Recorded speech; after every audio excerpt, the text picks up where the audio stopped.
Les deux, par qui on va commencer? Qui bossez sur le clavérol, prenez donc un micro.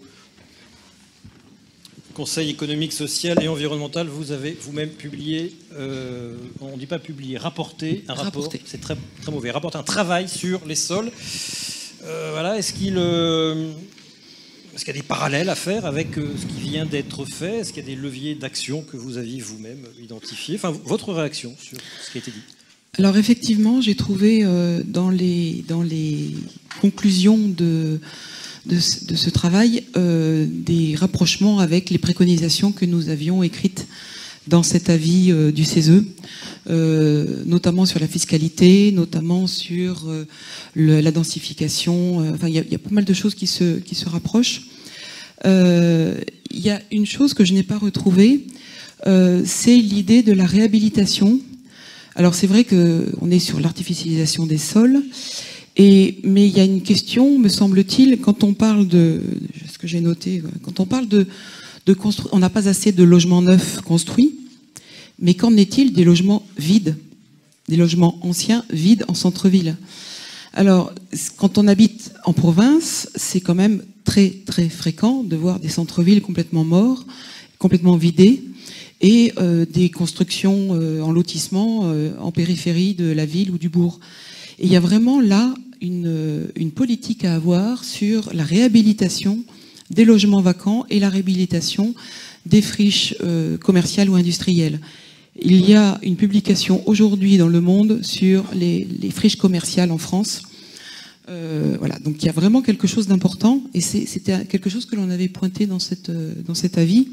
Et avec un taux de vacances énorme, c'est un travail d'Olivier Razement qui a publié un livre là-dessus, un taux de vacances énorme, mais c'est pas le taux de réhabiliter les logements, encore faut-il qu'ils attirent et que les villes dans lesquelles ils se trouvent attirent. Or, pour passer un tiers de mon temps en province, oui, il y a des villes où il n'y a plus rien, malheureusement. Tout à fait. Donc c'est un peu plus large que ça. Allez-y, continuez. Il y a une autre question, moi, qui m'interroge, sur la question de la rente foncière.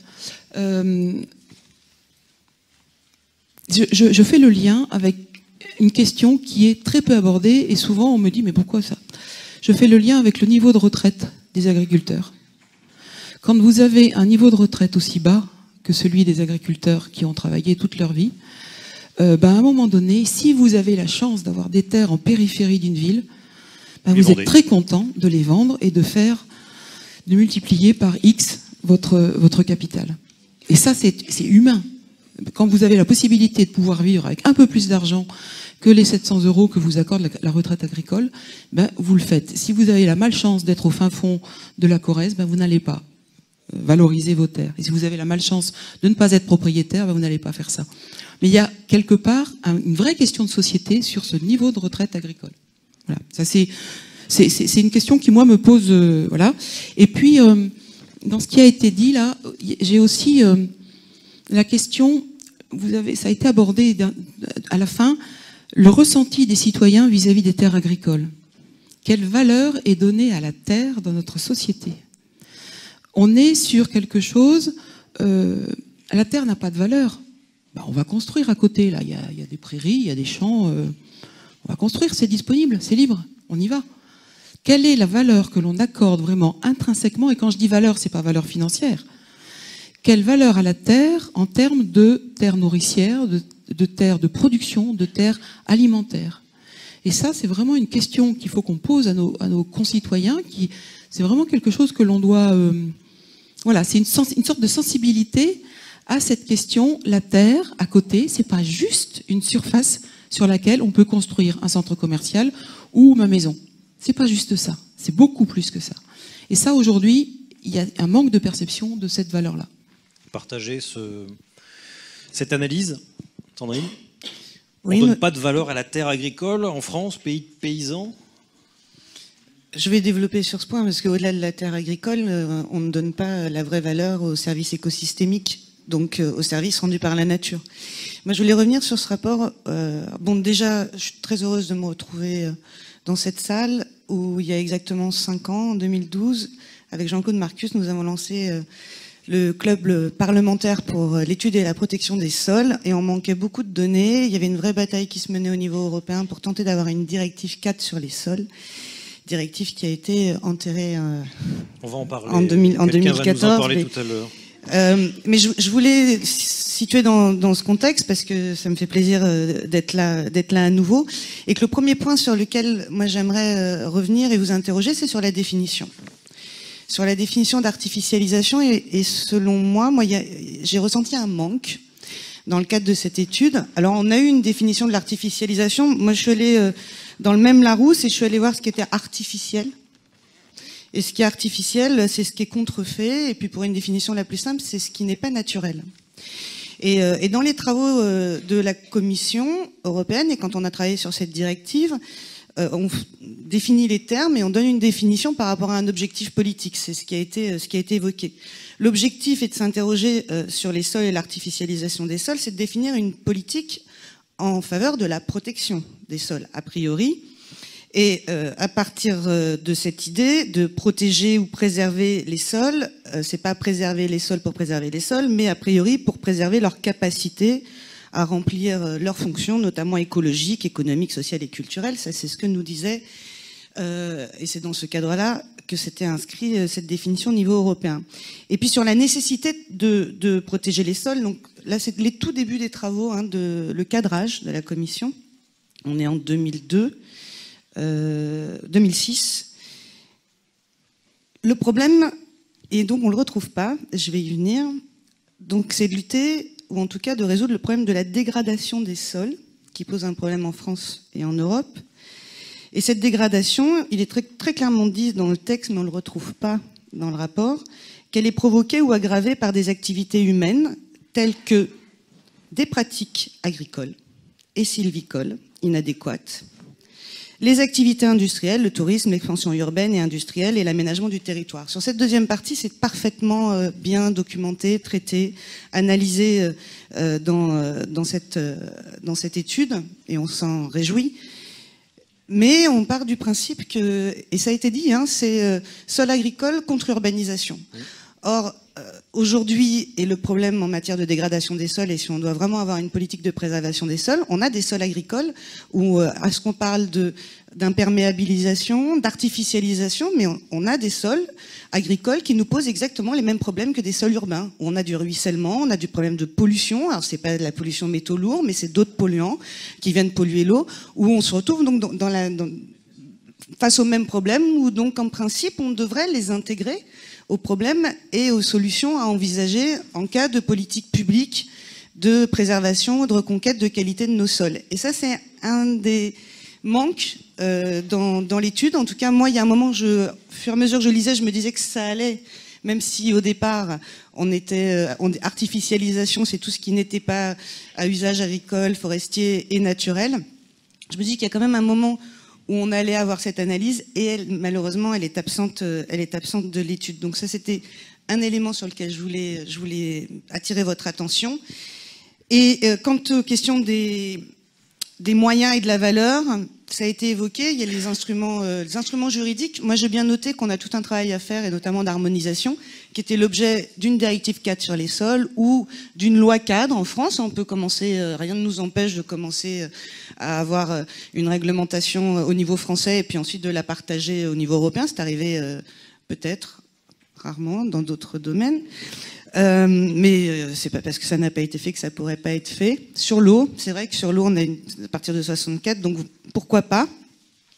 Et d'un point de vue financier, c'est vrai que le principal levier, et c'est énoncé en fin de rapport, c'est l'outil fiscal.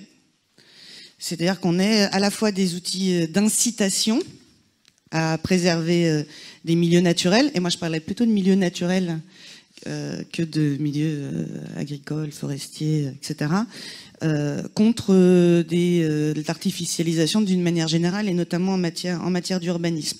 Il y a un certain nombre d'outils qui ont été développés. Il y est fait référence, notamment dans le cadre du comité économie verte. On pourra revenir dessus.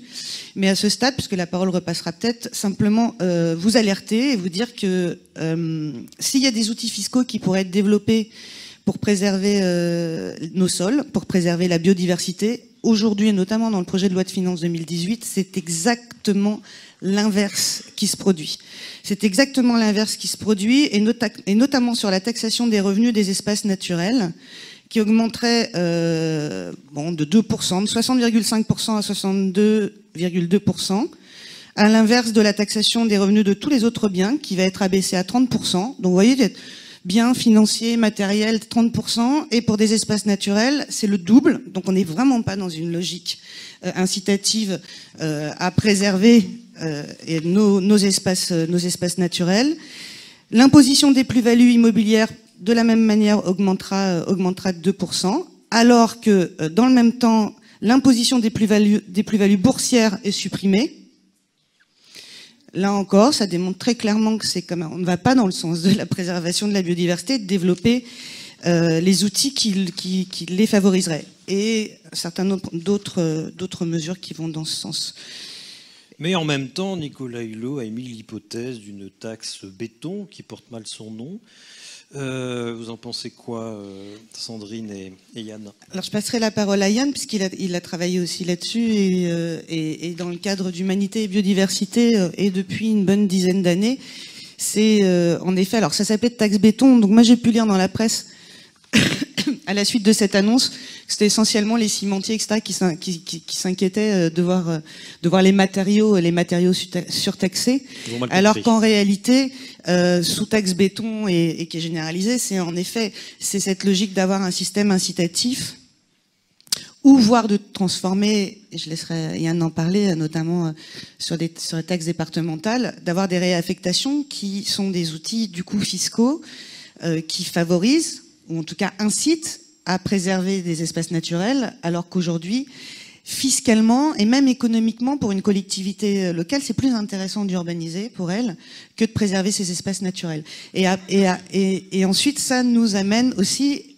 et pour pas tout dire et laisser Yann développer tout un paquet de choses, je reviens à cette idée essentielle de la valorisation des services écosystémiques, et dès lors qu'on aura réussi à concevoir l'outil et donner une valeur, mais même une valeur financière, ou en tout cas considérer que ça participe à l'économie, en nous faisant faire des économies, pas forcément en créant du PIB, on pourra davantage valoriser nos espaces naturels et de fait participer à la qualité de nos sols et à tous les effets négatifs liés à l'artificialisation telle qu'on la connaît.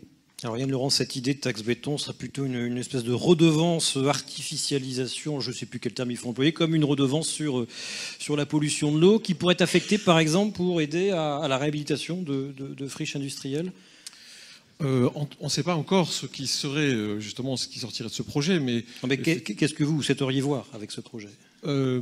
En tout cas, pour moi, c'est surtout qu'il y a deux logiques très différentes. Il y en a une qui est effectivement taxée pour inciter, pour contre-inciter. Et donc ça suppose des taxations ciblées sur quelques types d'activités précises avec un taux fort. Donc politiquement toujours très difficile à faire passer. C'est pour ça qu'il y en a peu. Et en plus, il y a l'inconvénient classique de, normalement, quand elle fonctionne, de disparaître. C'est-à-dire que, par définition, puisqu'elle taxe une activité qu'on désincite, entre guillemets, cette activité se réduit et donc le produit de la taxe disparaît. Donc, du point de vue de la ressource fiscale, ça intéresse moins le Bercy que d'autres instruments. Mais ça peut être efficace. Mais encore une fois, c'est difficile, c'est politiquement plus difficile, puisque ça crée des inégalités de situation. En tout cas, ça change la distribution des revenus. Et l'autre, c'est classique, hein, c'est des vieilles, là je vous dis que des banalités, parce que pour l'instant on ne sait pas trop ce qui va ressortir de cette annonce. L'alternative, c'est au contraire des instruments fiscaux à base très large, qui taxent relativement de manière indistincte et qui souvent sont utilisés pour lever des fonds. C'est le cas des redevances, par exemple. C'était le cas des redevances dans le domaine de l'eau, qui au début étaient à base large et à taux faible. Les taux sont montés.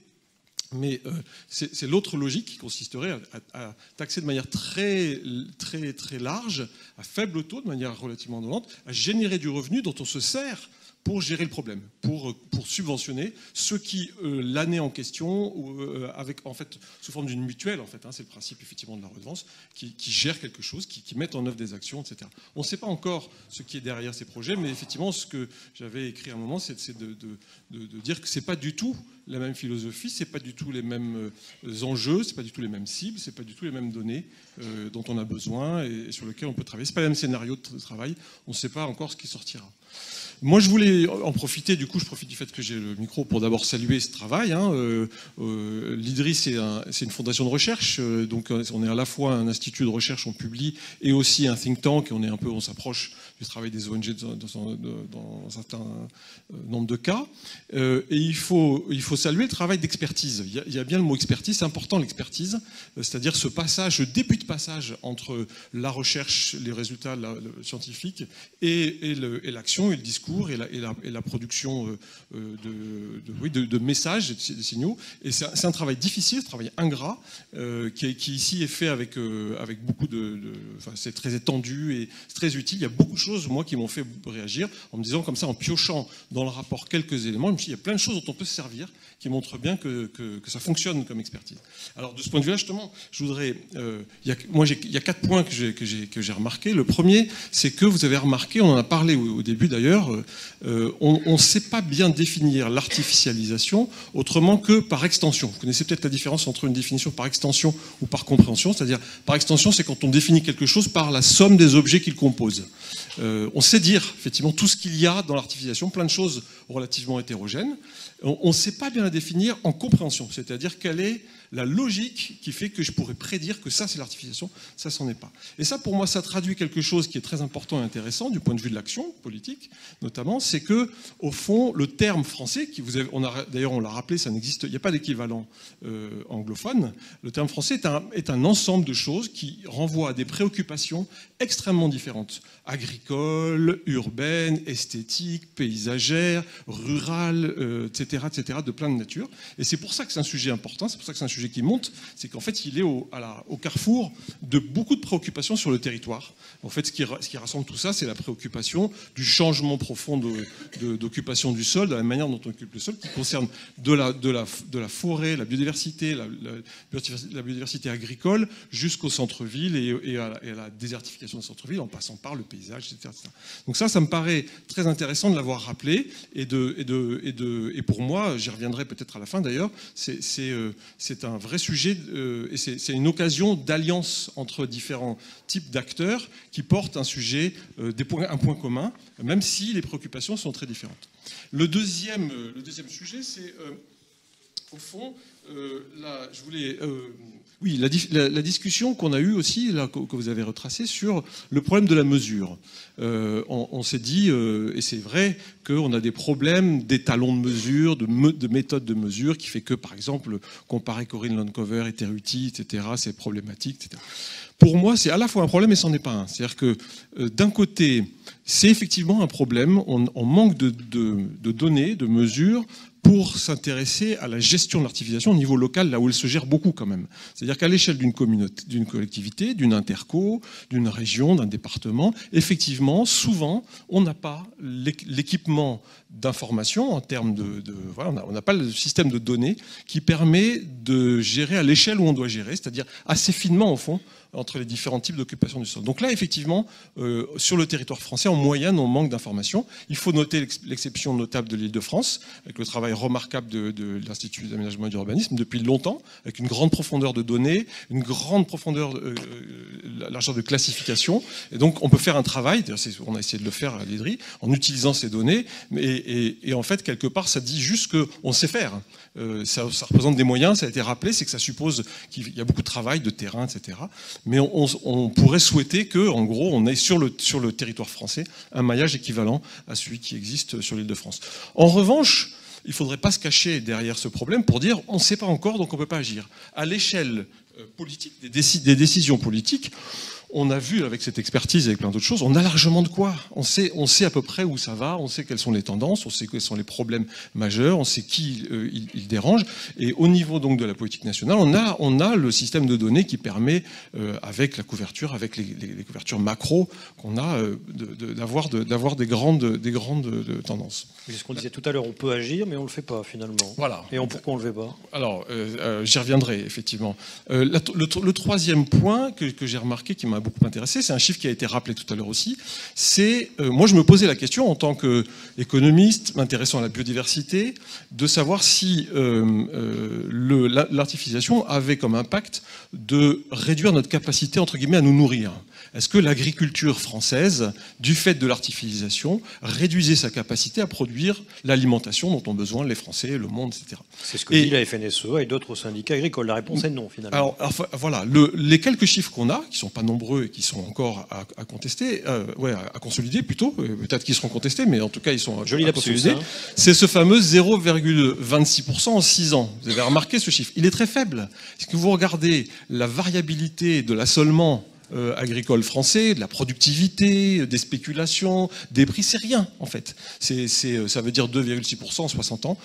C'est un peu plus parce que évidemment c'est géométrique, mais c'est pas. Donc ça veut dire que c'est pas un problème logistique. L'artificialisation ne pose pas à l'agriculture ou au système agroalimentaire français un problème logistique d'approvisionnement. Elle pose un problème qualitatif qui a été rappelé. C'est-à-dire que la question, c'est quelle agriculture disparaît? C'est celle qui est près des villes, c'est celle qui a des terres de haute qualité, mais encore que c'est pas plus qu'ailleurs d'ailleurs. Mais donc c'est l'agriculture de proximité, c'est les circuits courts qui sont en discussion. Donc c'est vraiment l'aménagement, le lien entre l'aménagement du territoire et le système agricole. Beaucoup plus qu'un problème massif de quantité. Et d'ailleurs, qu'est-ce que c'est qu'un sol de qualité qu'il faudrait préserver? On se base sur quels critères? Un critère de teneur en matière organique, de niveau d'horizon, de nombre de vers de terre, de colomboles. Là, je pense que dans la salle, on a plein d'agronomes et de pédologues qui pourront nous dire quelles sont les questions. Je regarde vers Claire Chenu, qui fémine que je ne l'ai pas regardé. Pour eux, ils peuvent définir ça mieux que nous, probablement. Voilà. Le dernier point que j'ai remarqué, c'est que c'est dans la partie sur l'action. Je suis désolé, je suis un peu long, mais je vais faire vite. Sur la partie sur l'action, il a été rappelé avec un terme qui m'a interpellé, l'idée que le phénomène, je cite, résiste à l'encadrement et que le système actuel manque de, je cite, force obligatoire. Et c'est très bien dit. Je trouve que de ce que j'en comprends, moi, c'est ça le problème, c'est que on a des possibilités d'exercer la force, mais elle est volontaire. Et du coup, elle est difficile à exercer, on le fait pas, parce que c'est coûteux politiquement. Et donc, on a un système de gestion qui comprend beaucoup de lois indicatives, de schémas, de choses, de ce qu'on appelle la soft law, qui est très utile, qui est très importante, mais qui n'a pas de force obligatoire. Puis on a des systèmes qui ont de la force, mais qui sont volontaires, et que donc on utilise très peu. Du coup, au total, pour résumer, on sait à peu près l'essentiel au niveau national. Mais la question, c'est, on a des instruments, on a beaucoup d'outils en France pour gérer la gestion du sol, pas encore tout à fait assez, mais quand même on en a beaucoup. La question, c'est est-ce qu'on veut et est-ce qu'on veut vraiment? Voilà. D'accord, mais donc je repose la question. Quand une situation perdure, même si l'on s'en plaint, si elle perdure, c'est en psychanalyse, on dit qu'il y a un bénéfice secondaire. Quel est le bénéfice secondaire? À qui profite le crime? C'est quoi? C'est parce que le BTP, c'est parce que la grande distribution, c'est parce que la religion de la propriété, c'est parce qu'on s'en fout complètement des sols, c'est parce qu'on n'ose pas faire appliquer une loi, voilà, parce que ça tourne autour, on tourne autour de ça depuis tout cet après-midi. Qui est le coupable, Cécile Claveyrol? Je ne vais pas désigner le coupable, mais c'est vrai que l'avis du CESE sur la bonne gestion des sols agricoles, il date de mai 2015, ça fait quand même 2 ans et demi. Et quand on voit que les préconisations que l'on avait écrites, on les retrouve, pas sous forme de préconisations, mais on les retrouve sous forme de conclusions dans ce rapport, et finalement ça veut dire que rien n'a changé. Donc il y a une inertie folle liée essentiellement à des lobbies financiers qui ont effectivement plus d'intérêt. Et là, c'est pas le CESE qui parle, c'est Cécile Claveyrol et voilà. Quel lobby? Tous les lobbies financiers qui ont plus intérêt. Jean-Claude a parlé des lobbies des bétonneurs. Il y a la construction de routes, la construction de LGV, la construction de zones commerciales. C'est toujours des élus qui décident. Oui, c'est des élus, mais au final, ça bénéficie pas forcément aux élus, ça bénéficie à ceux qui construisent. Ça bénéficie à ceux qui vont, je veux dire, la construction d'un. S'il vous plaît. Quand on voit que, enfin, c'est la construction, c'est le système financier dans lequel on est qui fait qu'on a toujours intérêt à construire, même si à côté on a des centres commerciaux qui s'effondrent, dont l'activité s'effondre, on a intérêt à en construire un nouveau. Et ça, c'est notre système financier, etc., qui fonctionne comme ça. Et je ne sais pas comment faire pour aller contre cette force de la finance, cette force de l'argent dans notre société. Est-ce que la loi NOTRe peut y remédier une des solutions, peut-être, et il y a un travail qui a été qui est lancé. Je voudrais passer la parole à gauche, quand même. Mais du coup, simplement parce que ça a été énoncé, c'est un peu avancé dans le rapport, mais c'est toute la question de la réhabilitation des friches urbaines, commerciales et industrielles. Et parmi les enjeux, il y a d'une part la définition de ces friches et les outils, encore une fois, d'incitation fiscale potentielle pour... parce que si aujourd'hui, on n'aménage pas des friches urbaines, enfin en tout cas qu'un aménageur préfère aller s'installer en zone périurbaine, semi-naturelle ou agricole, plutôt que d'investir sur la réhabilitation de friches industrielles ou urbaines, c'est qu'économiquement, on n'a pas encore le modèle économique qui rend l'opération acceptable et profitable. Si on arrive, une redevance sol. Typiquement, si on arrive à construire le modèle économique qui rend favorable la dépollution de ces sites, parce qu'en fait c'est ça, c'est qu'aujourd'hui il s'agit de dépolluer les sites pour pouvoir les aménager, mais donc qui favorise la dépollution de ces sites et du coup le réaménagement de ces sites, on aura déjà en termes de consommation de terre fait un grand pas, et ce sera potentiellement un vrai gain, et notamment nous pour la question de la préservation de la biodiversité. Là vraiment on a un outil qui s'agit de développer, mais tout est à inventer, tant sur la définition, d'un point de vue juridique, sur le modèle économique. Il y a beaucoup de personnes qui travaillent là-dessus et j'espère que c'est quelque chose sur lequel on avancera très très vite. Nous on est très engagés avec tout plein d'autres à faire avancer cette question, qui est une solution finalement assez simple, opérationnelle, et qui pourrait se mettre très rapidement en œuvre. Bon, comme quoi les lobbies ne décident pas de tout, parce qu'il y a un gros lobby de la dépollution des sols, et manifestement, s'il était puissant, on ferait de la dépollution des sols et on ferait de la réhabilitation. Les géants de l'eau sont aussi des géants de la dépollution des sols. Sophie Raouz, comment ça se passe en Normandie? IRD2, Institut régional du développement durable, organisme de médiation entre scientifiques, élus et grand public, c'est ça, qui s'est occupé des sols largement il y a 3 ans. Oui, c'était pour réagir un petit peu sur ce côté manque de force obligatoire. En effet, je pense que ça peut être un levier intéressant. Après, en tant que médiatrice scientifique, donc je ne suis pas experte de ces questions, mais je m'efforce de faire le lien entre ce que produit la communauté scientifique et les décideurs locaux. Je constate aussi qu'il y a un manque d'appropriation de ces notions, que le terme de multifonctionnalité des sols, il est encore très obscur pour nos élus locaux.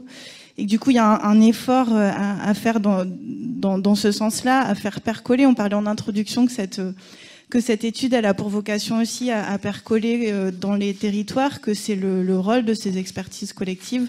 Un souhait, alors peut-être, c'est d'arriver à trouver effectivement des moyens pour faire percoler cette information jusque dans les communes, pour qu'il y ait vraiment cette connaissance qui se mette en place. Donc vous confirmez ce que disait Cécile tout à l'heure, il y a un manque le sol n'a pas de valeur parce qu'on ne le connaît pas, et au niveau local c'est la même chose? On est encore, après il y en a qui seraient beaucoup, qui sont vraiment en contact. Patrick Leouet tout à l'heure parlait du travail qu'il fait avec des élus sur le projet Vigisol, et du coup qui est au contact de ces collectivités directement.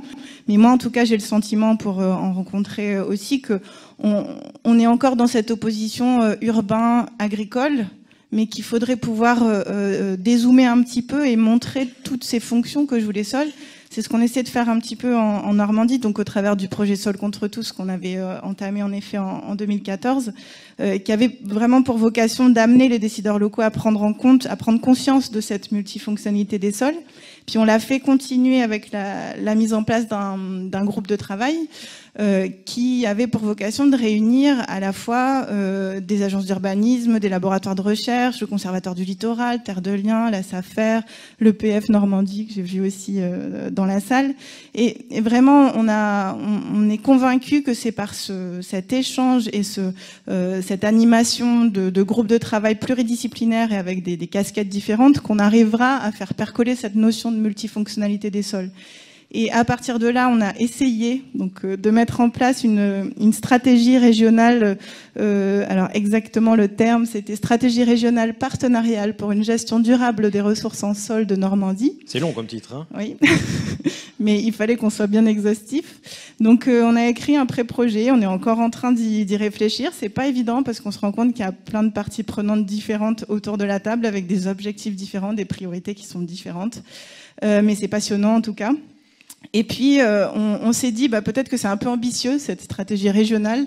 Donc, on va essayer de tester sur un plus petit territoire cette animation territoriale, sur un territoire de PNR, donc en territoire d'expérimentation, d'allier de la cartographie de données nécessaires à décrire cette multifonctionnalité des sols. Et là-dessus, on s'inspire énormément du Calisol et des travaux de Catherine Keller et Samuel Robert pour arriver à décrire cette multifonctionnalité des sols. Et puis, dans un deuxième temps, l'animer sur les territoires, profiter de faire des fosses pédologiques pour emmener des élus, des agriculteurs, constater cette multifonctionnalité des sols. Voilà un peu l'approche de la Normandie que je voulais transmettre. Alors de là où vous êtes sur le terrain et dans votre expérience de médiation, c'est quoi un sol artificialisé? C'est quoi votre définition à vous? Un sol artificialisé ou urbanisé, j'en sais rien. C'est quoi le mot, le mot qui convient, qui parle aux élus, qui correspond à la réalité que vous voyez? Nous, à la limite, on parle davantage de sol. On fait davantage l'opposition entre sol imperméable. On va jusqu'à l'imperméabilisation, en fait. On n'aime pas trop le terme d'urbanisation ou d'artificialisation parce que c'est pas clair. Imperméabiliser, c'est clair. Bon, une voie de chemin de fer, c'est imperméabilisé ou pas? Et on en arrive à toute la difficulté. Une voie de chemin de fer, non, c'est pas imperméabilisé. Parce que ça circule, l'eau circule, donc non, c'est pas imperméabilisé. Voilà, j'ai ma transition, merci. Juste une dernière chose, j'ai une réflexion par rapport au SRADET. Je pense que nous, c'est une porte d'entrée qu'on utilise beaucoup dans les travaux de l'IRD2, et je pense que c'est vraiment aussi au travers de ces schémas régionaux qu'il faut réfléchir, qui sont, en tout cas en Normandie, on est en train de le mettre en place, et que c'est des outils particulièrement intéressants pour faire percoler l'information scientifique sur les territoires. Donc, je vous engage à les utiliser au maximum. Donc les discussions, les tables rondes à l'occasion des trams verts et bleus, la mise en place des trams verts et bleus. Des SRADET. Et juste un mot, il y a eu un partenariat entre le Conservatoire du Littoral et la SAFER en Haute-Normandie. Vous pouvez nous en dire deux mots? Non, je suis mal placée pour en parler, donc je préfère pas m'avancer là-dessus. Bon, parce que ça préservait des terres agricoles. Bon, enfin, moi, je voulais faire le malin, tant pis. Corinne Roquelin, SNCF Réseau. Vous avez non, vous n'avez pas de surface, mais vous avez un kilométrage qui est invraisemblable. Si, je me suis renseignée depuis. Ah, parce que j'avais posé la question. Je voulais pas vous mettre en porte-à-faux. Non, mais... donc oui, SNCF Réseau, gestionnaire du réseau ferré. Et donc, à ce titre, oui, on est propriétaire de 50 000 km de lignes, dont 30 000 sont exploités. Et en gros, on est propriétaire d'un peu plus de 100 000 hectares à travers la France. Donc on est un acteur du territoire non négligeable en termes de foncier. Ils sont considérés comment par Terruti, Corinne et compagnie, enfin Corinne, pas vous, l'autre, Landcover, qui sont considérés comme artificialisés, imperméabilisés, qui sont considérés comment? Alors je ne sais pas comment on est recensé dans Corinne Landcover, mais j'imagine qu'on est artificialisé, tout à fait. Mais vous, votre sentiment, sont des espaces où de la biodiversité peut encore il y a de la vie dans les emprises ferroviaires. Surtout quand vous les utilisez plus. Et encore plus quand on ne les utilise plus. Et il y en a de plus en plus. Et donc en fait la partie la plus artificialisée, si c'est le terme qu'il faut utiliser, ça va être la plateforme ferroviaire proprement dite, mais effectivement l'eau circule allègrement et pas que l'eau. Mais après tous les abords de voies, les pistes d'accès, les talus, c'est des milieux, on va dire, à caractère naturel. Alors pas forcément toujours d'une grande richesse biologique, c'est de la nature ordinaire, mais ça reste des milieux naturels qui sont très fréquentés, avec tous les problèmes de collision avec de la faune, de la grande faune qu'on a. C'est que ces milieux sont quand même largement fréquentés, largement naturalisés. Ça veut dire que les voies TGV sont pas sécurisées. Elles sont clôturées, mais une clôture, un chevreuil, ça lui fait pas grand-chose. C'est un mouton qui arrêtait un TGV, je sais plus où. Oui, un mouton, mais ça c'était parce qu'on faisait des tests. Vous testez des moutons. Attention, Non, parce qu'on fait pour gérer les emprises exploitées, on fait des tests d'alternatives aux phytosanitaires. Et parmi ces tests, il y a l'éco-pâturage. Et donc, on a voulu tester l'éco-pâturage sur les talus de la LGV Paris-Lyon. Et donc, on parque les moutons, tout est clôturé, mais il y en a un qui s'est échappé. Et donc, il a fallu arrêter l'exploitation ferroviaire le temps de retrouver le mouton et de le faire sortir de la zone. Voilà. Ah, parce que vous ne l'avez pas éclaté, en fait. Non. On a fait en sorte de ne pas éclater le mouton. mais en embêtant 600 passagers. Même un peu plus, oui, parce que tous les trains s'arrêtent en cascade, donc ça gêne quand même pas mal de... Et alors, il s'avère que dans un de ces trains, il y avait un certain monsieur Guillaume Pépi, il n'a pas apprécié du tout nos expérimentations. Utiliser le glyphosate, Guillaume Pépi était plus content. Alors, pour que le sujet soit clair, effectivement, la SNCF, pour entretenir la plateforme ferroviaire, et uniquement la plateforme ferroviaire... Donc la plateforme, c'est juste la voie et les zones de service. La voie ferrée posée sur le ballast, et les deux pistes, généralement il y en a deux, une de chaque côté, qui la zone de servitude. De part et d'autre de la voie. Quand je dis pistes, c'est des pistes qui font 1 mètre de large, hein. C'est pas des pistes pour faire passer des voitures, hein. Et donc il n'y a que cette zone-là pour laquelle nous avons des règles de sécurité très strictes, et cette règle de sécurité aboutit au 0 végétation sur cette zone-là. Il n'y a que sur cette zone-là qu'on utilise du traitement chimique. Et en fait, alors, par le passé, on l'utilisait ailleurs, mais donc plus ça va, plus on réduit la zone traitée chimiquement. Et on est d'ailleurs un très faible utilisateur de glyphosate, puisqu'on en utilise, j'ai noté le chiffre là aussi, moins de 100 tonnes par an. Bah, c'est beaucoup moins que les agriculteurs. Et ramener à la surface, je vous en parle même pas.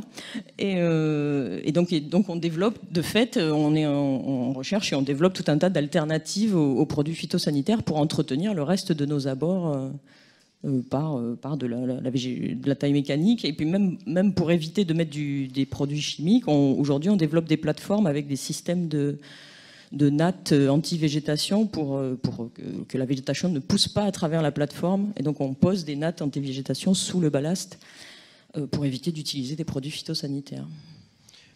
Compte tenu de tout ce qu'on vient de dire depuis tout à l'heure, est-ce qu'un changement dans cette discussion sur la définition des mots, est-ce qu'elle peut avoir un impact pour vous sur la gestion de ces zones, sur leur intégration dans des trames vertes et bleues, sur peut-être éventuellement leur intégration dans des espaces de compensation? Est-ce que c'est juste un débat d'experts ou juridiquement, réglementairement, dans votre métier, ça peut avoir un impact? Alors, la définition qu'on accorde aux mots, effectivement, nous, on est un gestionnaire d'infrastructure, donc c'est pas notre milieu, c'est pas notre débat. Par contre, au cours de l'après-midi, et pour avoir lu les documents en amont, on sent bien qu'on est un acteur de ce débat, parce que je vous disais qu'on est propriétaire de plus de 100 000 hectares. Donc on a 30 000 km de lignes circulées et un certain nombre d'emprises ferroviaires qui, soit il y a encore les voies ferrées, soit elles n'y sont plus, mais qui ne sont plus circulées. Donc du fait qu'on est possesseur de foncier à travers l'ensemble du territoire, la majorité du réseau ferré est en zone rurale, donc on devient un acteur non négligeable du foncier. Et ce foncier, en fait, aujourd'hui, pour tout un tas de raisons, et notamment la vulnérabilité financière de la SNCF, aujourd'hui, on sent que ce foncier, il faut qu'on en fasse quelque chose, qu'on le valorise. Et alors autant en zone urbaine, on voit tout de suite ce qu'on peut en faire, on le vend et on fait des immeubles. En zone rurale, justement, on se tourne aujourd'hui on cherche à valoriser notre foncier en lien avec les agriculteurs, en lien avec la biodiversité, pour reconstituer des continuités écologiques. Les continuités écologiques, par ailleurs, on peut aussi les reconstituer sur le réseau circulé. C'est pas l'un ou l'autre, ça peut être les deux. Mais en tout cas, le réseau non circulé, on est en lien à travers toute la France. On a des expérimentations et même des concrétisations d'actions avec des agriculteurs ou avec les départements, puisqu'on a développé, notamment par exemple en Bourgogne, on a des voies vertes ou des itinéraires de loisirs avec des circulations douces, du vélo-rail, c'est très amusant. On peut faire, sur votre emprise foncière, vous pouvez faire de la compensation écologique. Et on fait, alors effectivement, comme on est propriétaire de beaucoup d'hectares et que par ailleurs on intervient aussi sur notre réseau, donc on peut être soumis par tout un tas de travaux qu'on peut faire, on peut être soumis à des prescriptions de compensation écologique. Et en fait, pour éviter de racheter éternellement du foncier, on peut, quand les conditions biologiques sont là, réaliser ces compensations sur notre propre foncier. Donc créer de l'espace naturel, cette fois un peu plus patrimonial, sur nos emprises ferroviaires ou à proximité de nos emprises ferroviaires. Alors comment on réhabilite une friche? On en a beaucoup parlé, ça coûte cher, notamment en ville. C'est vous qui prenez en charge la dépollution. C'est compliqué réglementairement, c'est compliqué financièrement. Alors sur les terrains, sur les terrains concernés par une pollution, ça après c'est des négociations dans la cession du terrain, en fait, de savoir est-ce que c'est nous qui prenons à notre charge la dépollution avant de vendre, ou est-ce que c'est l'acquéreur qui prend ça, c'est des négociations voilà, qui se font assez régulièrement. Et donc c'est vrai qu'en zone urbaine, vu les pressions foncières, généralement le mode privilégié c'est la cession. En zone rurale, l'immense majorité du temps, on reste propriétaire et on passe par de la location, des systèmes de baux, il en existe plein, donc des conventions en tout genre. Et là aussi, je tiens à préciser que le réseau, c'est pas nous qui avons le plus de sites pollués, loin de là. On n'en a pas tant que ça. La voie ferrée n'est pas particulièrement polluante, sauf en cas d'accident, mais on n'a pas beaucoup de sites et sols pollués. On a quelques installations industrielles réparties en France, mais qui sont très, très ponctuelles. Voilà. On n'est pas un gros détenteur de sites et sols pollués. Madame Masson, merci. Madame Masson, de là où vous êtes, à Bruxelles, est-ce que ce genre de débat existe au sein de la Commission ou dans d'autres pays sur la définition des choses, tout simplement? Oui, tout à fait. C'est pas quelque chose de nouveau. Alors, d'abord, je voudrais vous remercier de m'avoir invité à ce débat. Je suis très contente de voir que les sols artificialisés mobilisent autant de gens ici à Paris aujourd'hui. Donc, c'est impressionnant. Donc, comme je disais, c'est pas quelque chose de nouveau. C'est-à-dire que les problèmes de ce que vous appelez artificialisation, donc nous on utilise plutôt un espèce de jargon anglais, soil sealing, toujours soil sealing. Soil sealing, donc ça correspond au bétonnage des sols. Ça a été depuis le départ des discussions sur la proposition de directive des sols, etc., une des pressions identifiée comme une des pressions sur les sols. Donc c'est quelque chose sur lequel on réfléchit depuis longtemps au niveau européen et bien sûr au niveau des États membres, au niveau des différentes régions, etc. Donc actuellement, on en est où ? On en est à un taux au niveau européen, je parle, on en est à un taux de 926 km² par an. Alors ça paraît pas beaucoup, c'est l'équivalent, nous on dit pour les politiques en général, on leur dit c'est l'équivalent d'une ville de la taille de Berlin qui disparaît chaque année en Europe. Donc là ça leur parle en général plus, entre 2000 et 2012. Donc ça c'est une moyenne. Mais si on regarde les statistiques plus récentes, en fait, il y a eu une diminution de cette artificialisation entre 2006 et 2012. Alors pour plusieurs raisons, maintenant on attend les chiffres de 2015, puis après 2018, etc., pour plusieurs raisons, en partie liées aux politiques qui ont été mises en place, aux mesures qui ont été mises en place, mais aussi à des problèmes de crise économique. Donc c'est particulièrement le cas dans certains pays qui ont vu un très très fort taux d'artificialisation comme l'Espagne par exemple, où c'est vrai que crise financière, crise immobilière, et donc là ça a stoppé complètement les nouvelles constructions qui ont été faites à tort et à travers dans les décennies précédentes. Donc nous au niveau européen, je dirais où est-ce qu'on en est ? Bon, vous savez, vous avez évoqué vous-même que la proposition de directive sur les sols a été retirée en 2014, après 8 ans de débat au niveau du Conseil entre les États membres qui se sont révélés infructueux. Donc on n'a pas réussi à obtenir une majorité qualifiée due au veto de 5 États membres, dont la France. L'Allemagne, l'Autriche, les Pays-Bas et le Royaume-Uni. Donc maintenant, effectivement, on essaye un peu de voir, puisqu'on a dit au moment du retrait de la directive qu'on restait, l'Europe reste toujours engagée sur la question de protection des sols, donc on essaye de redémarrer une nouvelle initiative, ça a été au moment du retrait, on l'a dit tout de suite. Et on est en train de travailler avec un groupe d'experts sur les sols.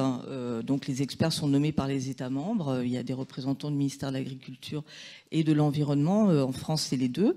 Donc on est en train de réfléchir avec eux sur comment redémarrer cette nouvelle initiative, quelle qu'elle soit. Donc il y a des questions qui se posent, notamment, est-ce qu'on doit mélanger dans un outil de protection des sols des choses extrêmement différentes comme les problèmes de diminution de la matière organique, les problèmes de contamination des sols qui ont pris beaucoup de place dans les débats lors de la proposition de directive. Alors justement, et puis, hormis des questions de soil sealing, etc. Alors, voilà. Hormis les négociations relations politiques entre Sarkozy et Merkel à l'époque. Les 5 pays qui ont mis leur veto sont tous, mis à part l'Autriche, des États industriels. C'est cet aspect du coût de la dépollution des sols qui aurait été obligatoire, qui ont fait que... Mais je pense qu'il y a eu plusieurs choses qui se sont surajoutées les unes aux autres, hein, et c'est pour plusieurs raisons. Effectivement, en partie, le problème de la décontamination, qui a vraiment, ça a été énormément débattu, et ça a été vraiment, je dirais, une des questions les plus débattues, parce que la proposition qui était faite était jugée trop prescriptive pour les États membres, donc...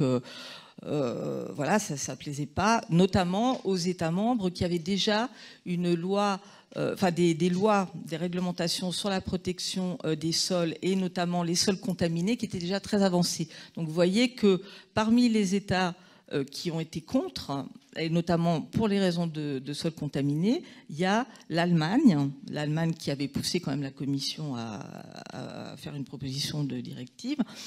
L'Allemagne, a des lois extrêmement avancées. Les Pays-Bas aussi, par exemple, et l'Autriche. Donc, ces gens voient vraiment pas du tout. Enfin, ils ont peur même d'une loi européenne qui les forcerait à modifier finalement toutes les mesures qu'ils ont mis en place depuis longtemps. Donc, il faut trouver un moyen pour faire que ceux qui sont vraiment à un niveau beaucoup plus bas parce qu'ils n'ont rien au niveau national, parviennent à un certain standard, mais sans, je dirais, mettre à plat, mettre en péril toutes les avancées qui ont déjà été faites par les autres États membres. Donc ça, c'est un peu le problème sur les sols contaminés. Donc en France, ça a été quand même beaucoup débattu, puisque la direction, à ce moment-là, la direction qui s'occupait au niveau du ministère de l'Environnement de la contamination des sols était quand même assez contre la directive pour ces questions de prescription. Voilà. Et alors après, donc il y avait d'autres raisons, notamment le problème de base et de fond de la subsidiarité. Doit-on faire ou non quelque chose, quel type d'action au niveau européen? Et beaucoup d'États membres considèrent que les sols, comme le planning spatial, la planification spatiale, est à la limite des compétences européennes. Donc il y a eu beaucoup de débats aussi de fond là-dessus. Et il y a la question qui, je pense, nous concerne tous, qui est la question de public good, donc de biens publics, par rapport à la question de la propriété privée. Donc ça, c'est un très gros problème, je dirais, que tout le monde, je pense, auquel tout le monde fait face quand on doit réguler la question des sols et des territoires. C'est très difficile d'imposer des actions sur des propriétaires fonciers et les agriculteurs y compris. Donc c'est très compliqué. Oui, avec beaucoup de pays où le foncier appartient aux collectivités, où il y a une séparation entre le foncier et le bâti, c'est quand même assez particulier en France, pour le coup, le régime de propriété. Oui, il y a une séparation du régime, mais disons que la question quand même de la propriété privée, il me semble qu'elle est assez, pas universelle, mais elle est assez commune à l'ensemble des pays. Enfin, c'est ce qu'on a comme retour au niveau des États, y compris au moyen, en matière de politique publique dans ce domaine. C'est vrai qu'il y a ce frein qui existe. Voilà. Dernier donc, point. Il y a aussi beaucoup. Ah oui, je voulais aussi vous dire qu'il y a beaucoup de débats actuellement dans le cadre de la nouvelle réforme de la PAC, puisque vous le savez peut-être, il y a une communication de la Commission qui vient de sortir. Donc je sais qu'en France, il va y avoir des réponses collectives à cette communication. Et alors ce qui est intéressant, c'est que le retour qu'on a, qui est assez constant, je dirais, de la profession agricole, enfin majoritaire, les syndicats agricoles majoritaires, au niveau européen, donc avec qui on interagit au niveau européen, c'est que ils disent nous n'avons pas besoin de mesures plus contraignantes sur la protection des sols. Les sols, nous savons ce que c'est, et donc on n'a pas besoin qu'on nous dise, qu'on mette en place des règlements supplémentaires sur les sols. C'est ce qu'ils disent tout le temps, les syndicats agricoles. Tout le temps, jamais besoin de... Voilà, tout le temps. Mais par contre, Mais par contre, ils sont très intéressés par la question de l'artificialisation des sols, puisque ça les concerne directement, et que là, effectivement, il y a peu de Oui, mais en même temps, le problème n'a protection. pas l'air si grave que ça, si je résume à gros traits ce qu'on vient de voir. Écoutez, c'est pas non, c'est pas le retour qu'on a. Donc, je pense que le problème des terres fertiles autour des grandes villes, y compris Paris, etc. C'est quand même quelque chose qui les touche énormément. Donc, merci. Cécile, ensuite je laisserai la parole à la salle 5-6 minutes avant la conclusion. Réagir là-dessus parce que c'est effectivement, et par rapport à ce qu'a dit Sandrine tout à l'heure, dans la vie du CESE d'il y a 2 ans et demi, on avait sérié cette question quantitative liée à l'artificialisation et la question qualitative liée à la fertilité des sols et liée à la façon dont on travaille ou on ne travaille pas les sols, à la façon dont on les cultive, etc. Et il y a vraiment une vraie question là. On peut ne pas artificialiser les sols si on les traite par la production agricole de façon, je vais dire pour faire court, non respectueuse de la vie des sols, de la vie des micro-organismes, etc., on ne fait pas beaucoup mieux finalement que de les bitumer, quoi. Donc il y a quand même la question de la qualité des sols et de ce qu'on en fait et de la façon dont on les traite reste très très importante. Yann Laurence, ensuite Sophie Raous et après la salle. Il y a un dossier qui est très emblématique de ce que vous venez de dire, c'est celui d'EuropaCity, justement, si vous vous souvenez bien. J'ai écrit là-dessus un peu. La question qui s'est posée, c'est que certains, logiquement, les riverains, à un moment donné, sur place, ont dit, écoutez, pour nous, entre une zone commerciale avec des espaces variés, etc., et des champs qui ressemblaient aux champs de gauche, là, qui sont là, nus en hiver, etc., en fait, c'est pas sûr qu'on y perde grand-chose, en tout cas du point de vue du cadre de vie, etc. Et vous avez remarqué que les opposants au projet ont mis sur la table un projet alternatif en agriculture bio. Et donc c'est bien exactement, c'est juste ce que vous dites, c'est-à-dire que l'enjeu il est bien là sur les formes de développement agricole qu'on veut voir auprès des villes, loin des villes, etc. Et d'autre part, et évidemment les aménageurs doivent en être conscients aussi, sur eux leur offre en face de ça, c'est-à-dire qu'effectivement tant que les espaces annexes des aménagements quels qu'ils soient, logistiques, etc., sont aussi pauvres en gestion et en biodiversité qu'aujourd'hui, ils ne feront pas non plus tellement concurrence, entre guillemets. Donc, quelque part, pour nous, du point de vue de la biodiversité, on a intérêt à ce que ces espaces se fassent concurrence par le haut et que, effectivement, pour nous, cette dynamique qui consiste à dire on met un projet de développement agricole alternatif qui correspond aux besoins locaux de circuits courts, etc., c'est un sujet très intéressant à regarder. Sophie Raous. Oui, simplement insister sur l'approche qu'on peut avoir de la biodiversité. Je ne crois pas qu'en continuant à passer par la contrainte et amener de nouvelles réglementations qui vont être contraignantes pour l'agriculteur, on arrive à ce changement de perception de la biodiversité par l'agriculteur. Et c'est là où le concept de service écosystémique est particulièrement intéressant. Pas forcément pour aller jusqu'au chiffrage de tous les services écosystémiques, mais en tout cas amener une notion de valeur de la biodiversité au sein de l'installation agricole. Et je pense que là, on a vraiment un travail intéressant à faire. Nous, on essaie de le faire en région avec la Chambre régionale d'agriculture et la SAFER et les syndicats agricoles. Mais je pense qu'il y a vraiment une porte d'entrée intéressante, en tout cas, pour amener ce changement de regard qui est crucial pour qu'on arrive à faire évoluer nos systèmes agricoles. Mesdames, Messieurs.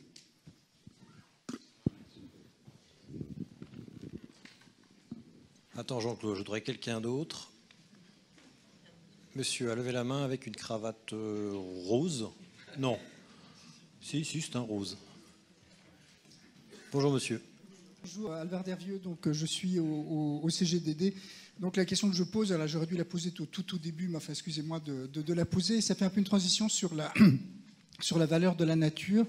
Je sens qu'on a parlé d'espace agricole. Je pense que dans l'esprit de la plupart des auditeurs, des conférenciers, et puis de moi-même, en fait, on pense à la culture.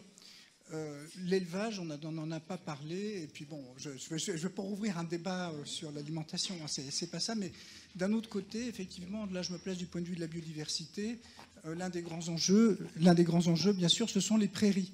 Et donc, les prairies, elles peuvent être intermédiaires entre un espace naturel et il y a un espace utilisé. Et puis, quelque part, ça peut peut-être ouvrir une porte aussi à la multifonctionnalité. Enfin, je pense que c'est un des éléments du débat, mais évidemment, ça serait un peu comme zoomer, mais enfin, disons, là, c'est quand même un zoom sur quelque chose qui est quand même essentiel, en particulier pour la Normandie. Oui, puis ça fait des jolis sols, la prairie, n'est-ce pas, Claire et Antonio? Oui, finalement, on assimile un peu tout. En fait, on a parlé de grande culture, on n'a pas parlé d'agriculture. In fine, grande culture, effectivement, quand on va dans la Beauce en hiver, on a l'impression d'être sur un parking de supermarché, peut-être en plus pollué. C'est à voir. Ah, mais bien sûr. Moi, je voulais aller dans ce sens-là, effectivement, et rappeler que, justement, avec ces chiffres-là dont on dispose aujourd'hui, on peut voir une chose importante, c'est qu'il y a probablement moins de, entre guillemets, pertes agricoles aujourd'hui du fait de l'artificialisation que du retournement des prairies, des surfaces toujours en herbe, notamment. Et le retournement des prairies a plus eu d'impact sur l'occupation du sol agricole, sur probablement les volumes et la nature de la production agricole, que l'artificialisation telle qu'on la mesure aujourd'hui. Donc, vous avez tout à fait raison de rappeler ça et qu'il y a bien une dynamique. C'est pas seulement, d'ailleurs là, cette photo est très illustrative, mais justement elle est illustrative d'un type de région et de région agricole. On voit, il n'y a pas de prairie d'élevage dans l'image et c'est ça qu'il faut réintégrer à l'image. Monsieur, bonjour. Bonjour, Rick van der Haven du ministère de l'Agriculture et de l'Alimentation. Une remarque par rapport à ce qui a été dit, en particulier par Cécile Clavreul, que je salue. Il y a quand même pour nous une différence fondamentale entre les espaces qui sont urbanisés et les espaces, qu'ils soient en grande culture ou occupés par la polyculture élevage, c'est que ces surfaces-là, ils sont réversibles. C'est-à-dire qu'aujourd'hui, on peut engager nos systèmes agricoles vers des pratiques plus respectueuses de l'environnement. Tandis que les surfaces qui sont urbanisées, ce sont des surfaces qui sont définitivement perdu. Définitivement, on en est sûr. Ah oui, en tout cas. Si on retire le macadam ou le béton, qu'est-ce qui prouve qu'il n'y a rien dedans? Nous, on les met pas au même, on les met pas sur le même plan. Et on peut orienter nos systèmes agricoles vers des pratiques plus vertueuses, les enrichir en termes de biodiversité, le stockage du carbone, etc. Enfin, je vous fais pas tout le discours par rapport à ça. Et donc, c'est quand même un peu de nature différente. Voilà. Monsieur. Je voulais commencer par ce qu'a dit l'intervenant précédent. Je pense que c'est important parce que la conversion en bio, c'est 3 ans. Alors, on n'a pas tout de suite des sols forcément qui ont retrouvé toute leur biodiversité, mais voilà, en moins de 10 ans, on a retrouvé des sols de qualité. Moi, je voulais quand même insister sur les documents d'urbanisme parce que je suis d'accord qu'il y a des outils financiers, je suis d'accord qu'il y a des lobbies, mais le lobby, c'est un peu le punching ball facile. Je prends le cas de l'Île-de-France, il y a un schéma directeur qui a été voté il y a quelques années qui est plus protecteur des espaces agricoles que les autres. Toutes les collectivités sont censées mettre à jour leurs documents d'urbanisme, sauf qu'il n'y a pas de sanctions si elles ne le font pas, et aujourd'hui, la majorité ne l'ont pas fait. Donc voilà, mais je continue à penser qu'à un moment, le choix collectif, il sera plus, j'allais pas dire plus, mais au moins aussi important que les outils financiers qu'on met en place. Et je crois que c'est vraiment l'autre... Si je prends Europa City ou la Plaine de France, qui est un désert de biodiversité, quelquefois je dis, mais on met des zones pavillonnaires avec des haies vives et puis on aura une biodiversité bien meilleure. Ça ne veut pas dire que c'est ce qu'il faut qu'on fasse. Mais je pense que, y compris, c'est ce que je dis aux chambres d'agriculture, moi, depuis 15 ans en Ile-de-France, si vous voulez que les gens se mobilisent vraiment pour la préservation des terres agricoles, c'est leur discours officiel. Après, dans les actes de chacun d'eux, individuellement, ce n'est pas vraiment le cas. Mais il faut aussi qu'il y ait recréé du lien, effectivement, entre un espace agricole et les habitants qui sont autour. Il n'y a aucun lien entre les habitants de Gonesse et puis l'agriculteur qui vient une fois tous les mois sur son tracteur avec ses rampes d'épandage mettre ses produits phytosanitaires. Donc il n'est pas du tout étonnant que les gens localement se disent « mais ça ne nous concerne pas ». Et puis ce qui est produit là part en partie dans les meuneries d'Île-de-France et puis en partie à Rouen pour être commercialisé à l'extérieur. Donc ils n'ont effectivement aucun lien. Et si on veut que les gens se battent pour le foncier agricole, ça veut dire qu'il faut recréer du lien. Et là où ça se crée un petit peu, on voit les mentalités changer. Je pense que moi, je compte autant sur les mentalités et sur les règlements d'urbanisme à appliquer avec plus de vigueur que sur les outils financiers qui ont toujours des trucs où on arrive à passer à côté, quoi. Merci, monsieur. Une autre. Ah, Claire Chenu. Non, alors, je sais pas. Non, je suis obligé, là. Je suis obligé. C'est Claire Chenu, je suis obligé, donc Claire Chenu, bonjour. Je vais plus oser là, je vais plus oser. Donc Claire Chenu, j'ai Sol. Donc moi par rapport, j'ai beaucoup apprécié cet exercice et ce qui a été présenté par rapport aux déterminants qui ont été présentés, les forces en présence. La deuxième partie de l'exposé de l'expertise, étant donné la force des besoins exprimés par les citoyens, des souhaits de cadre de vie des citoyens, des déterminants financiers et autres, est-ce que mieux caractériser les fonctions des sols et la qualité des sols, est-ce que ça va peser lourd? Moi, ça m'a un peu interpellée, même si je plaide pour ça depuis quelques années. Qu'en pensent les panélistes? Je sais que Jean-Claude a une réponse, mais non, les panélistes. Sandrine. Je voulais oui, déjà tout de même, alors ça c'est une conviction profonde, je reste convaincue que la question des sols est aussi importante que celle de la lutte contre le dérèglement climatique et que la lutte contre la perte de la biodiversité, et que c'est certainement pas pour rien que dès 92 et au niveau international, on a eu 3 volets qui paraissaient essentiels par rapport aux enjeux liés à l'avenir de la planète, qui étaient le climat, la biodiversité et la lutte contre la désertification. Donc plus globalement, aujourd'hui, on ne parle pas seulement de lutte contre la désertification, mais quand on s'interroge sur l'artificialisation des sols, c'est un peu le même phénomène, ou en tout cas les risques que c'est susceptible d'entraîner dans un certain nombre, sur nos écosystèmes, par rapport au climat, par rapport à la biodiversité, et même d'un point de vue économique, en termes de fertilité, de productivité des sols, etc. Donc je pense d'une part qu'on ne peut pas négliger, il y a en effet tout un travail de sensibilisation, d'appropriation par les élus au niveau local, sur la mise en œuvre des documents d'urbanisme. Mais je crois qu'il n'y a pas d'outils meilleurs que les autres. Là, on est à un stade, sur toutes ces questions-là, c'est l'ensemble des outils dont il s'agit de se saisir pour amener à de nouveaux modèles. Donc c'est l'outil fiscal, c'est l'outil législatif, c'est l'outil sensibilisation, c'est l'outil éducation. Et là, on n'a plus vraiment le choix. Et à mon avis, c'est très difficile de dire que tel outil est meilleur que tel autre, parce qu'on a la nécessité de tous les mettre en œuvre en même temps. Et de fait, ça répond peut-être indirectement à la question que tu poses, Claire. Bah oui, aujourd'hui, non. Ça pèse pas entre la maison individuelle à 100 €, enfin 100 000 €, je sais plus, c'était cette maison-là qui était pas chère en papier mâché. Playmobil, hein. Il y a eu cette idée-là parce qu'il fallait relancer l'économie. Et la question des sols, tant que le lien est pas fait et que la majorité de la population ne fait même plus le lien entre le fait que ce qui se retrouve dans son assiette est interdépendant d'une qualité des sols et de la capacité des sols à nous produire cette nourriture. Si on ne fait pas cet exercice-là, donc au-delà de l'outil fiscal, de l'outil législatif, de l'outil planification, il n'y a pas également toute cette question de sensibilisation et d'éducation, eh bien, peut-être que c'est perdu pour la génération présente. Moi, je garde espoir pour la génération à venir et qui, globalement, comme on a des populations, si je prends l'exemple de Fribourg, par exemple en Allemagne, où avoir une maison individuelle, ça veut aussi potentiellement dire avoir une maison sur 3 étages et on est entre le collectif et l'individuel, on partage un jardin, on vit autrement. Et c'est toute cette question aussi aujourd'hui, oui, la maison individuelle, c'est le rêve des années 60, c'est le rêve qu'on a vendu à nos grands-parents, c'est le rêve qu'on a vendu à nos parents. Est-ce que c'est le modèle qui satisfera la génération à venir? Eh bien ça, tout dépend en fait de la manière dont on explique les choses, de la manière dont on partage les enjeux et de la manière dont c'est aussi pris en charge, aussi d'un point de vue politique, parce que c'est essentiel pour adresser les priorités et les choses importantes qu'on doit mener. Si, Sophie, un mot. Juste insister sur le mal-être que produit aussi ce mode d'habiter qu'on a aujourd'hui, cette maison individuelle, l'isolement des agriculteurs, le taux de suicide qu'on peut constater, cet isolement, je pense, des personnes dans leur précaré, dans l'habitat individuel.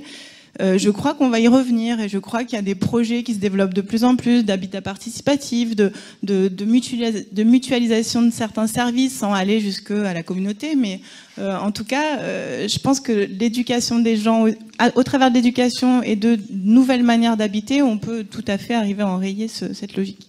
Mais Élise Desrousseaux. Oui, pour rebondir sur ce que disait Claire. Et ensuite conclusion. Oui, alors parfois les services et les fonctions des sols, ça peut peser. Il y a un concept qui monte, c'est le concept de sécurité du sol. On parlait tout à l'heure des questions d'inondation. Et quand ça devient une question de sécurité des biens et des personnes, et bien là on fait attention aux services et la valeur est différenciée. Et on voit par exemple déjà aux États-Unis, suite à l'ouragan, ça se répercute sur les montants des contrats d'assurance habitation entre les villes qui ont préservé leurs zones humides et les autres. Et voilà, et un rapport de la Lloyd's sur les conséquences de l'ouragan Sandy montre ça très clairement. Il incite les comtés à préserver leurs marais et leurs sols censés écrêter les crues. Sonia Guelton, rapidement, et ensuite vous, monsieur. Oui, c'est bon, bon, merci beaucoup pour toutes ces réactions. Je voulais réagir à la fois, vous disiez il y a des espaces vacants et en ville il y en a beaucoup, et puis sur les friches, et finalement il y a une chose dont on n'a pas parlé, c'est que les situations sont différentes, et en France il y a quand même beaucoup de villes qu'on appelle villes moyennes ou villes petites, où il y a beaucoup d'espace, où la question de la périurbanisation se pose, mais avec beaucoup d'espaces vides en ville, et et là il y a des opportunités pour refaire quelque chose de différent en termes de conquête des sols, de préservation alors peut-être faire de l'agriculture, pourquoi pas, mais préservation des sols, réhabilitation, désartificialisation. Oui, c'est dur à dire. Donc là, je pense qu'il y a une opportunité à creuser, avec derrière en contrepoint deux choses qui sont, que j'ai un peu souligné tout à l'heure, c'est est-ce que les gens veulent y aller, est-ce qu'il y a un marché? Donc ça, c'est un problème. Et puis, combien ça coûte? Et vous l'avez dit, ça coûte. Et qui va payer? Et c'est sans doute pas la puissance publique qui serait légitime à le faire. Il faut trouver des moyens pour trouver qui va payer. Et c'est pas non plus les promoteurs, et c'est pas les habitants. Mais bon, ces opportunités, me semble-t-il, doivent être réfléchies pour en tirer profit, et en arbitrant sur les conditions de cette faisabilité. Monsieur, ce sera la dernière intervention. Oui, bonsoir. Merci. Bonsoir, Robert Lévesque, Fédération nationale des SAFER. Donc, je voudrais intervenir sur deux points. Le premier point, c'est sur la mesure de la perte de la capacité productive de biomasse. Donc, si on lit très rapidement, on s'aperçoit que on perd 0,26% en 6 ans. Donc, en 10 ans, en 60 ans, on perdrait 2,6%. Donc, je suis un petit peu étonné de ce taux, parce que les surfaces artificialisées ont doublé entre 1960 et 2010. Donc, on a perdu 2,5 millions d'hectares, et rapporté aux 27 millions d'hectares, on est proche de 10%, notamment ces 2,5 millions d'hectares sont parmi les meilleures terres agricoles. Donc je pense qu'il faudra expliciter, je voudrais bien avoir une explicitation de ce 0,26%. L'autre point, mais ce n'était pas dans la commande faite à l'INRA, on n'explicite pas l'importance de ce qui a été dit des fonctions des espaces naturels, agricoles et forestiers. Et je pense, et ça me semble très important, dans la mesure où, au niveau du Code de l'urbanisme, on dit qu'il faut un équilibre entre les espaces urbanisés et les espaces naturels. Donc, cet équilibre n'a jamais été défini. Et à partir du moment où on ne définit pas cet équilibre, on pourra toujours continuer à urbaniser. Donc il me semble très important de savoir si, au niveau mondial, au niveau européen, on a suffisamment d'espaces naturels, de forêts pour capter du carbone, et de terres pour capter du carbone et pour produire de la biomasse alimentaire, non alimentaire. Et ce point-là me semble très important à l'avenir. Voilà. Merci. Mot de conclusion, Cécile. Non, c'est pas une conclusion. C'est pas grave. Ce sera la dernière intervention. C'est forcément une conclusion. Je voulais réagir par rapport à ça, parce que moi aussi j'ai été interpellée par ce chiffre de perte de biomasse qui, pour moi, je ne sais pas trop ce que ça veut dire, parce qu'à la fois on perd des terres très fertiles, et à la fois la perte de ces terres est compensée par une intensification de la production agricole sur le reste. Aujourd'hui, c'est comme ça. Et donc, pour moi, il y a une vraie question, et ça ne se résout pas sur le fait de dire « Oh, on ne perd pas beaucoup de biomasse, c'est pas grave ». C'est la question, et c'est ce qu'a dit Rick aussi tout à l'heure, c'est quelle agriculture on va faire à l'avenir sur les terres qui restent des terres agricoles. Si on a moins de terres agricoles et qu'on est obligé d'intensifier notre production, on ne va pas résoudre notre problème. Et on ne va pas résoudre le problème du changement climatique, etc. Donc on doit, parallèlement, et ce que disait Sandrine aussi, se poser la question de la qualité des sols, la qualité de notre modèle agricole, de notre production agricole. Qu'est-ce qu'on va faire, enfin, voilà, qu'est-ce qu'on fait sur les terres qui restent agricoles et comment on produit, avec cette idée que on passe quand même vers une transition agroécologique nécessaire et que la perte des terres n'est pas juste bon bah c'est pas grave parce qu'on perd pas beaucoup de production de biomasse. Merci à toutes et vous. Je ne peux plus dire toutes et tous vu que vous êtes tous seuls. Yann Laurence, merci à vous. Vous pouvez les applaudir.